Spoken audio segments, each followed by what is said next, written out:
कल एमपी में बुधनी और विजयपुर में उपचुनाव के लिए मतदान होगा। बीजेपी और कांग्रेस ने प्रचार में खूब दम लगाया है। अब जनता को तय करना है किसे वो अपना नेता चुनती है।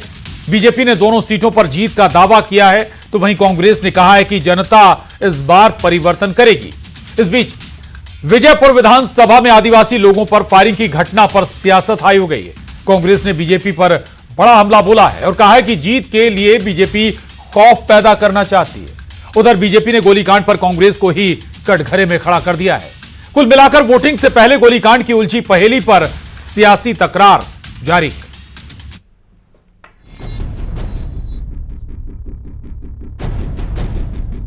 दो सीटों का दंगल, इस बार किसका मंगल? मध्य प्रदेश के दोनों उपचुनाव विजयपुर और बुधनी भी जनता हमारे साथ है, डेवलपमेंट के साथ। तो विकास की वहाँ गंगा बही है, जनता की सेवा हुई है और जनता भारतीय जनता पार्टी के साथ है, हमारे साथ है। भारी बहुमत से जीतना ही है।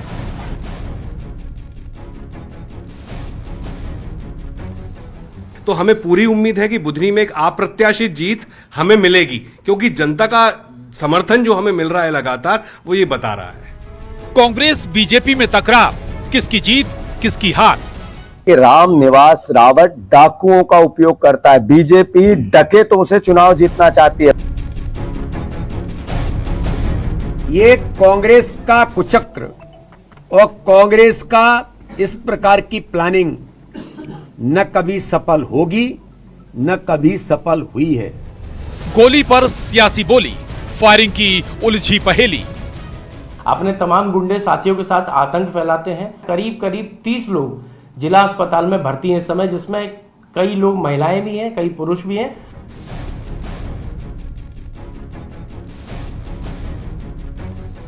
के डर से बौखलाहट में विपक्षी दल अब मतदाताओं को डराने धमकाने पर्चियां छीनने का काम कर रहे हैं।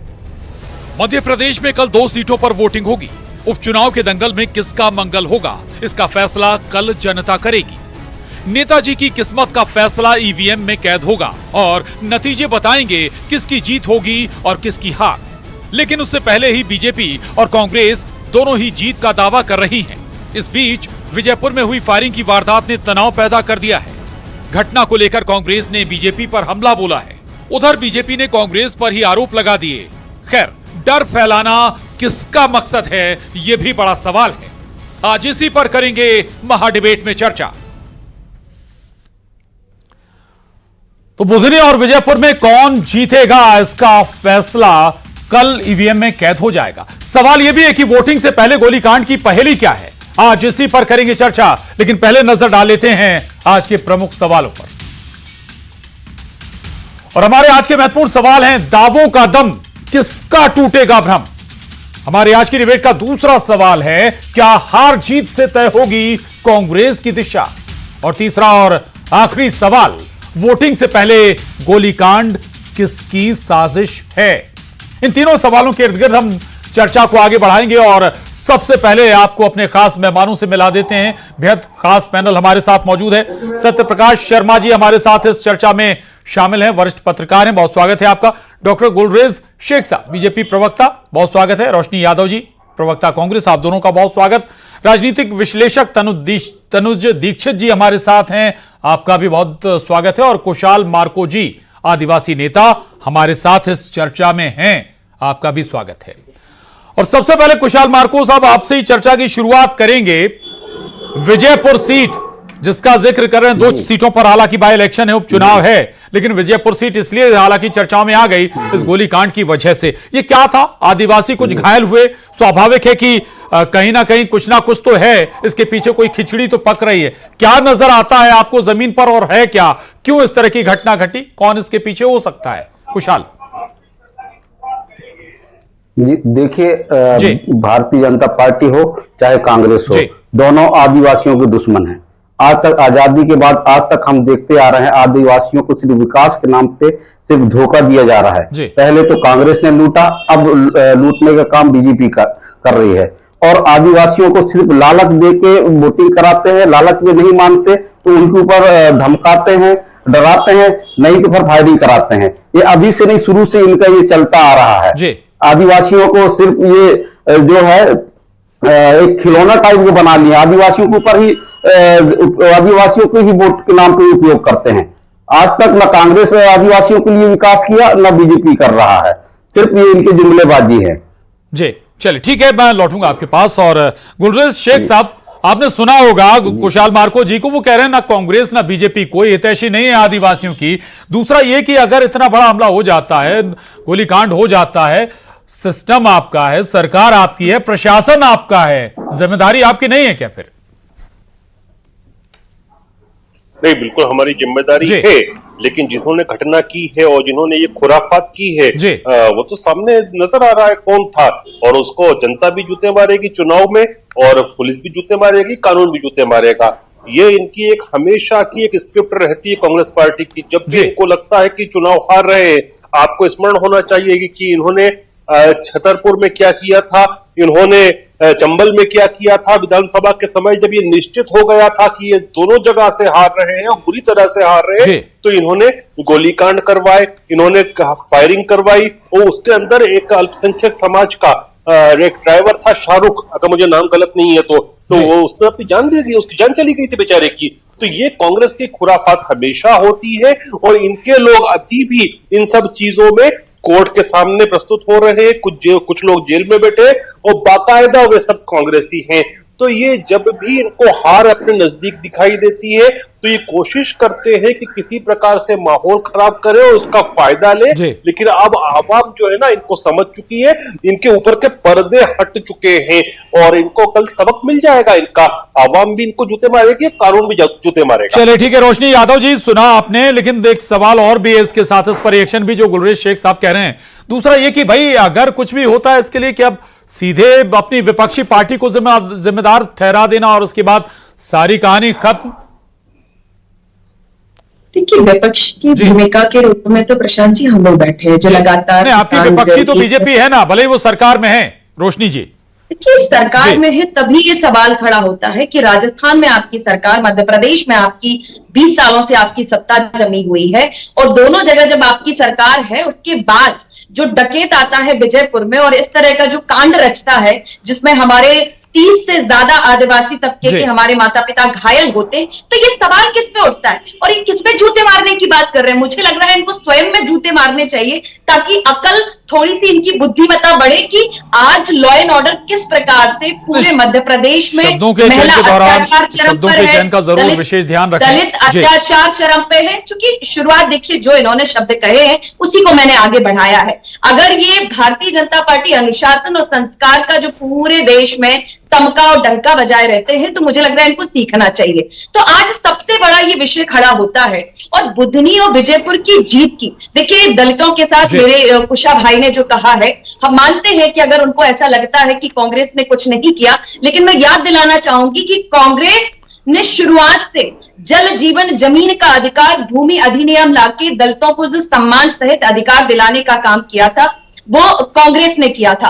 और लगातार आज विजयपुर में मुकेश मल्होत्रा जो हमारे प्रत्याशी हैं वह बीजेपी में थे और बीजेपी में पहले से उनके कार्यकर्ता रहे, लेकिन बीजेपी ने उनको सम्मान नहीं दिया।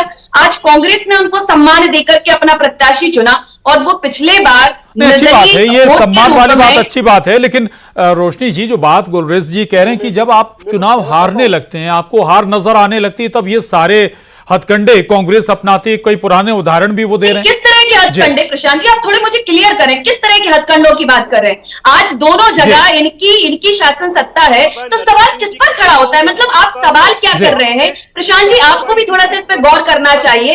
आज मध्य प्रदेश में 20 सालों से सत्ता किसकी जमी हुई है?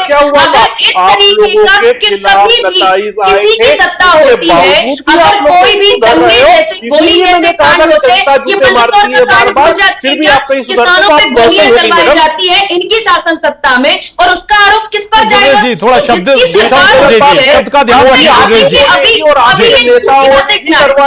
किसानों के देश में गोलियां बनकर कांग्रेस लगी हुई है, किसान को गोली नहीं लगी थी, क्या बात कर रहे हो आप?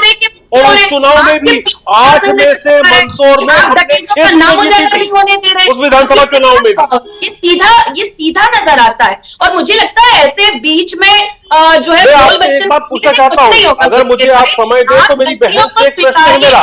अगर हमारी शासन सत्ता होती, सवाल उतना तो स्वीकारते गलतियों को स्वीकारना सीखिए। किसकी गलती को स्वीकारे? हिंसा आपके लोग करें, गुंडाई आपके लोग करें, हत्या देने की कोशिशें आपके लोग करें, और उसके बाद बोले स्वीकारे। उल्टा चोर कोतवाल को कब से डांटने लगाए? पूरा मौका दूंगी। ये उल्टा चोर कोतवाल को डांटने की परंपरा कांग्रेस ही करती है। मैं उसे छोड़ूंगा नहीं। तो और इसीलिए आपको बार-बार धिक्कार देती है जनता आपको रिजेक्ट लगातार कर रही है मैडम।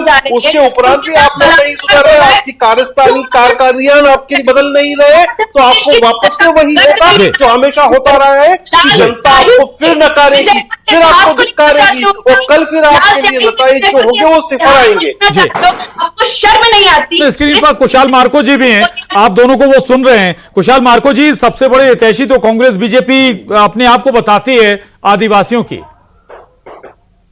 एक छोटा रिएक्शन, फिर मैं और मेहमानों के पास जाऊंगा। कुशाल जी जी, आदिवासियों के नाम पे जो है विकास के नाम पे सिर्फ ढिंढोरा पीटना पर रह गया है इनका। आदिवासी के नाम पे जो है इन लोग बहुत सारे योजनाएं भी लाते हैं, बाकी आज तक जमीनी स्तर पे कुछ नहीं दिख रहा है। अगर विकास हुआ होता तो क्या आदिवासी लोग पलायन करते? आज भी जो प्राथमिक मूलभूत जो आवश्यकता है, शिक्षा, स्वास्थ्य और जो है रोटी कपड़ा मकान, क्या इनके लिए आज भी 24 घंटे इनको रोड के किनारे सोना पड़ता? विकास के नाम पे क्या हुआ? मेरे हिसाब से तो मेरे को लगता है कि भाजपा और कांग्रेस दोनों भाई एक डाकू एक कसाई आदिवासियों के लिए। मेरे को सिर्फ यही लग रहा है कि दोनों जो है आदिवासियों को लूटने के अलावा कुछ काम नहीं किए। ठीक है, चल मैं आऊंगा आपके पास। सत्यप्रकाश शर्मा जी, आपका क्षेत्र भी है और कहें तो उस क्षेत्र को आप बेहतर समझते भी हैं। विजयपुर में जो हुआ वो वाकई हैरान जरूर करता है। चुनाव से पहले इन वक्त अगर इस तरह का कांड हो जाता है, दूसरा आरोप एक दूसरे पर लगा रहे हैं। आज तो ये तक कह गए कांग्रेस अध्यक्ष की डकैतों के माध्यम से चुनाव जीता जा रहा है। प्रशांत जी तो कांग्रेस अध्यक्ष को तो डकैत देखिए, कम है क्या?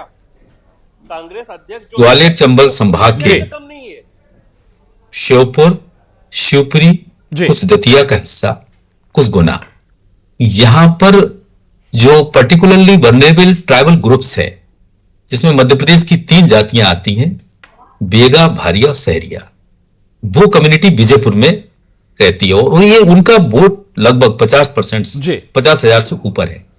ऐसे में ये सीट कहीं ना कहीं उस पॉपुलेशन पर चुनाव में टिकी हुई है दोनों पार्टी की निगाहें। लेकिन जैसा कि आपकी रिपोर्ट्स बोल रही हैं, उसमें कितनी सत्यता है, क्या है कि वहां पर इतने सारे आदिवासियों के ऊपर एक बड़ा आक्रमण, ये कहीं ना कहीं हिलाने वाला है। लेकिन एक चीज जरूर है कि दोनों पार्टीज जब इस ग्रुप को अपनी तरफ लेने की तरफ हूं, तो ये दोनों पार्टी ऐसा करेंगी क्यों? या हो सकता है किसी तीसरे को इस चीज का मौका, किसी पार्टी को बदनाम करने का या किसी पार्टी पर बड़ा आरोप लगाने की तरफ इशारा हो, क्योंकि ये ग्रुप कहीं ना कहीं प्रताड़ित हो जाए, जिससे कि वोट ना डाल पाए। ये माना, क्योंकि इसके एक पीछे बड़ा कारण एक और है कि वहां पर इसी ग्रुप से, यानी कि सहरिया कम्युनिटी का कांग्रेस का कैंडिडेट है। तो भैया एक चीज बताएं, भारतीय जनता पार्टी जब उस तरफ से वोट लेने की तरफ है, तो वो क्यों आक्रमण कराएगी, क्यों माहौल खराब कराएगी, या कांग्रेस क्यों कराएगी? तो मुझे अगर कोई एक्सपोज हो जाता है इस तरह की घटना में, तो फिर वोट उसके पक्ष में क्यों जाएगा? सत्यप्रकाश क्यों जाएगा जी? एक चीज देखिए कटारे जी, एक चीज पक्की प्रशांत जी मान के चलिए आप, कि वो सीट कहीं ना कहीं दोनों पॉलिटिकल पार्टीज के लिए प्रेस्टीज इशू बन चुकी है। और कांग्रेस ने जिस प्रकार से वहां प्रचार किया, या भारतीय जनता पार्टी ने, देखिए भारतीय जनता पार्टी की लीडरशिप ने, बड़ी लीडरशिप ने पूरा कैंपेन, और मुख्य रूप से मैं कहूं कि डॉक्टर मोहन यादव मुख्यमंत्री और दूसरे Narendra Singh Tomar former union minister और स्पीकर असेंबली मध्य प्रदेश, इन दोनों की साख दांव पर लगी है। बिल्कुल वाकई नाक का सवाल है सत्यप्रकाश जी, आप कह रहे हैं। और इसी सवाल को लेकर मैं तनुज दीक्षित जी के पास जाऊंगा। तनुज दीक्षित जी, ना केवल विजयपुर सीट बल्कि हम कहें बुधनी सीट भी नाक का सवाल ही है, खासतौर से सत्ताधारी दल के लिए। लेकिन हालांकि अमूमन उपचुनाव में होता यह है कि सत्ताधारी दल के पक्ष में थोड़ा सा झुकाव ज्यादा होता है वोटर्स का, चूंकि आशा होती है कि भाई विकास ज्यादा इस पार्टी की तरफ से मिलेगा। लेकिन फिर भी गणित ऐसा लग रहा है कि उलझा हुआ है। तनुज जी देखिए, सबसे पहले विजयपुर की अगर बात करें तो विजयपुर क्योंकि श्योपुर से महज 3 किलोमीटर दूर कॉन्स्टिट्यूएंसी की बॉर्डर है, जो एक बहुत महत्वपूर्ण विषय है। हाल ही में रामनिवास रावत प्रदेश के मंत्री बनाए गए और 400 करोड़ रुपए की लागत के विकास कार्यों का विजयपुर के अंदर उद्बोधन और शुरुआत भी की गई, मतलब भूमि पूजन भी किए गए। तो ये बहुत बड़ी बात है। इतना बड़ा कार्य लेकर के आने के बाद आज अगर वहां पर इस तरह की स्थितियां, क्योंकि देखिए 2,54,000 वोटर्स हैं विजयपुर में, जिसमें 60,000 वोटर्स जो है आदिवासी बहुल वोटर्स हैं, लगभग 35,000 जो है जाटव समाज के हैं और लगभग 30,000 जो है माली कुशवा वोटर्स हैं। बाकी 65,000 वोटर्स जो है अन्य जैसे ब्राह्मण, क्षत्रिय, अन्य रावत, अन्य जातियों से आते हैं। तो ऐसे में जातिगत समीकरण अगर विजयपुर का समझे तो सबसे आदिवासी वोटर्स जो है एक गेम चेंजर इसमें उपचुनाव में साबित हो सकते हैं। ऐसे में अगर कोई सरकार सत्ता में है और आपको अगर एक सोचने वाली बात है, क्या सत्ता की सरकार ही के द्वारा ही या ऐसी कोई सत्ता पार्टी के द्वारा इस तरीके की कोई योजना है, मुझे लगता है कि इस तरीके की नहीं हो सकती। निश्चित रूप से ये कोई षड्यंत्र है जिसका शिकार वहां पर हुए हैं लोग, और इसकी जांच होगी और निश्चित रूप से आगे कार्रवाई भी होगी, एफआईआर भी होंगी इन पे। भाई बुधनी की बात करें, जहां रमाकांत भार्गव जो है, क्योंकि देखिए बुधनी एक भाजपा साथ ही साथ प्रदेश के पूर्व मुख्यमंत्री, प्रदेश के और साथ में केंद्रीय मंत्री शिवराज सिंह चौहान का एक गढ़ रहा है। निश्चित रूप से बुधनी के अंदर भले ही कुछ भी समस्याएं रही, लेकिन वो मजबूत गढ़ माना जाता है भारतीय जनता पार्टी का। ऐसे में चुनाव के मापदंडों से, उपचुनाव के मापदंडों से मुझे लगता है कि एक स्ट्रांग सीट कहलाएगी। बिल्कुल, वाकई मजबूत सीट है भी, और दूसरा ये भी कि अगर वहां शिवराज सिंह चौहान की पसंद का चेहरा मैदान में है तो फिर उसके लिए दिक्कत बहुत ज्यादा होनी नहीं चाहिए। गुलरेज शेख साहब, मैं फिर लौटूंगा जो पूरा घटनाक्रम हुआ है उस पर। अब तो यह तक कहा जा रहा है कि आप डकैतों के माध्यम से या डकैतों से आप लोगों को डरवाते हैं और आदिवासियों का वोट हासिल करना चाहते हैं, जो कि लड़ाई अब पूरी आदिवासी वोटों की है विजयपुर में। मेरे भाई, आदिवासियों के ऊपर डाका किसने डाला? जी, तो ये कांग्रेसी ही थे ना। बहरिया और सहरिया, इन दोनों जो जातियों की बहनें थी, हमारी पूर्ववर्ती सरकार माननीय शिवराज सिंह जी की सरकार ने 1,000 रुपए प्रतिमाह देते थे। लेकिन जैसे ही कमलनाथ जी की सरकार बनती है वो पैसा बंद कर दिया जाता है। पुनः हमारी सरकार जब बनती है तो वापस से वो पैसा जाना शुरू होता है। तो डाकू कौन है, ये तो आदिवासी समाज के भाई बहन अच्छी तरह से जानते हैं, और इसीलिए मैं कहता हूं कि अच्छी तरह से राजनीतिक पिटाई करेंगे इनकी बैलेट के द्वारा, वोट के द्वारा, हमारे आदिवासी भाई बहन। लेकिन मैं तो हमारी कांग्रेस की बहनों से पूछना चाहता हूं कि यदि दीवार पे लिखी इबारत की तरह आपके दल को अपनी हार नजर नहीं आ रही है और इसीलिए ये सारे धक्करम आप नहीं कर रहे हो, तो आप ये बताने का कष्ट करेंगे कि कमलनाथ जी दोनों विधानसभा सीटों पर ना वो विजयपुर गए हैं ना बुधनी गए हैं, ऐसा क्या कारण है? वो नहीं गए तो बाकी नेता तो गए होंगे ना शेख साहब, प्रकाश डालें। नहीं, बाकी कांग्रेस के नेता तो पहुंचे होंगे ना, ठीक है, वो बात उस पर आएंगे। लेकिन रोशनी यादव जी, तो लाइन शायद आपने पकड़ी नहीं कि भाई दीवार पर लिखी हार की इबारत आप पढ़ नहीं पा रहे हैं आप लोग। देखिए, मुझे लग रहा है कि भारतीय जनता पार्टी की आंखें कुछ धुंधली हो रही हैं जी। और जब अगर ये सत्ता पक्ष में रह करके और इस तरीके के बेवकूफी भरे सवाल करते हैं तो मुझे लगता है कि थोड़ा सा चिंतन इनको करना चाहिए। आज उत्तर प्रदेश ही देख ले, किस पे जो है सवाल खड़े किए जा रहे हैं। छात्र शांति पूर्वक अपनी मांगे कर रहे हैं, लेकिन लाठी डंडे किस पे चलाए जा रहे हैं। तो ये तो संविधान जिसमें दलित परिवारों को उनके अधिकारों के साथ, मजबूती के साथ उनको जो अधिकार दिए गए हैं, ये उस संविधान को मिटाने चले थे। और आदिवासी बहन बेटियों के मुंह से रोटी किसने छीनी थी, उनके पैसा किसने बंद किया था? वही डाकू होते हैं। डाकू उन्हीं को कहते हैं जो बहन बेटियों के माल को दबाते हैं। वो कांग्रेस पार्टी थी जिसने माल दबाया था, वो कमलनाथ की सरकार थी, वो दिग्विजय सिंह की सरकार थी। आप लोगों ने ही उनके हकों को मारा है। और आपको एक महिला बताता हूं मैं आपको, माननीय दिग्विजय सिंह जी के समय जो महिलाओं का, आदिवासी महिलाओं का प्रदेश में संस्थागत प्रसव का आधार है ना, बड़ा शर्मनाक था। 12% महिलाओं का संस्थागत प्रसव होता था। आपके कालखंड में अभी 86% से ज्यादा होता है, अभी 86% से ज्यादा होता है। सरकार ने पैसा बंद कर दिया था आदिवासियों के लिए। गुलरेज भाई, थोड़ा सा संयम रखें। 20 साल से आप सत्ता में, आप ही आपका समय चल रहा है, थोड़ा सा विपक्ष को भी बोलने का समय दीजिए। अभी 40 साल और हम रहेंगे, निश्चिंत रहे आप बहन, 40 साल और रहेंगी जनता के आशीर्वाद से। आज कांग्रेस पार्टी ने जैसे ही आदिवासी प्रत्याशी वहां घोषित किया है, तभी ये बौखलाने लगे हैं। क्योंकि अभी मेरे भाई जो जातीय समीकरण बता रहे थे, और बाकी वहां बहुतायत संख्या में आदिवासी समाज है, और विजयपुर के लोगों का सीधा कहना है, आप देखें कि जब इनकी 20 साल की सत्ता रोशनी जी, तब आदिवासी नेता जो हमारे साथ जुड़े हुए कुशाल जी, वो तो कह रहे हैं ना आप उनके हितैषी हैं ना बीजेपी उनकी हितैषी है। देखिए मैं आप जवाब देना बहना कि आपने क्यों बहन बेटियों के पैसे खाए थे, आदिवासी बहन बेटियों के पैसे क्यों खाए थे कमलनाथ की सरकार ने, क्यों बंद किए थे? और जो आदिवासी बहन बेटियां सुन रही होगी उनको मैं याद दिला रहा हूं कि बहनों हमने शुरू किए थे, इन्होंने पैसा रोका था, याद करो 15 महीने जब इन्होंने आपका पैसा रोका था, और जैसे ही भाजपा की सरकार बनी पुनः हमने पैसा देना शुरू किया था।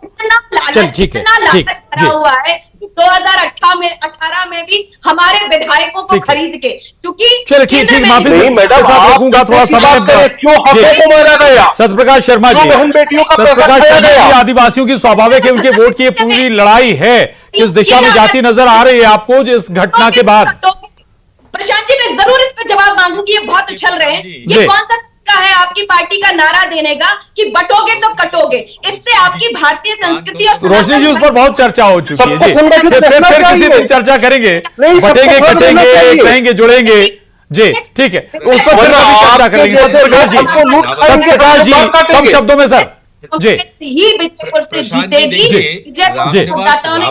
जी, पिछले 2000 मतलब 1993 से देखें जी, केवल 2 बार चुनाव हारे हैं, यानी ये कहा जा सकता है कि उस क्षेत्र में उनका पर्सनल कनेक्ट है। एक चीज, दूसरी चीज जो बहुत महत्वपूर्ण है कि भारतीय जनता पार्टी का जो बेसिक कार्यकर्ता है, जो बेस कार्यकर्ता है, वो कैंडिडेट नहीं देखता, वो केवल अपना सिंबल देखता है। ये भारतीय जनता पार्टी की बड़ी मजबूती उस चुनाव क्षेत्र में दिखती है। हालांकि कांग्रेस ने वहां पूरी ताकत झोंकी है कि कैसे भी आदिवासी वोट उनको पूरा मिल जाए और वहां जीत को रजिस्टर कर सके। पूरी कोशिश है कांग्रेस की। और तनुज दीक्षित जी बहुत कम शब्दों में कि आखिर वाकई क्या इन 2 बाई इलेक्शन से एक ऊर्जा तलाश रही है, ऑक्सीजन तलाश रही कांग्रेस, चूंकि लोकसभा हो विधानसभा हो लगातार हार का मुंह देखना पड़ा है कांग्रेस को? कम शब्दों में सर देखिए प्रशांत जी, कम शब्दों में अगर अमरवाड़ा का भी चुनाव फिर बात कर लें एक बार बाय इलेक्शन को, और यही एक चीज है कि कांग्रेस की जिस तरीके से 2023 के जो विधानसभा के चुनाव हुए बाद से लगातार कांग्रेस के जो बड़े नेता हैं, विधायक है, कई शहर के महापौर है, कई सारे लगभग 4 लाख के आसपास ऐसी सूचना है कि कार्यकर्ताओं ने भारतीय जनता पार्टी को ज्वाइन किया है। इसका मतलब बहुत स्पष्ट है कि कांग्रेस को नींव की तलाश है, और निश्चित रूप से चुनाव जो है वाकई ऊर्जा की तलाश में है कांग्रेस। और इन 2 बाई इलेक्शन से मध्य प्रदेश में ये कोशिश जारी है कांग्रेस की। हालांकि नतीजे क्या होंगे ये तो वक्त बताएगा, लेकिन 2 सीटें, एक सीट हालांकि जहां कहते हैं कि मजबूत है बीजेपी, दूसरे में जरूर कुछ मुकाबला कड़ा नजर आ रहा है, लेकिन फाइनली फैसला है वो वोटर को करना है, जनता को करना है। अब सभी खास मेहमानों का बहुत शुक्रिया, बहुत धन्यवाद, और मां डिबेट में बस इतना ही।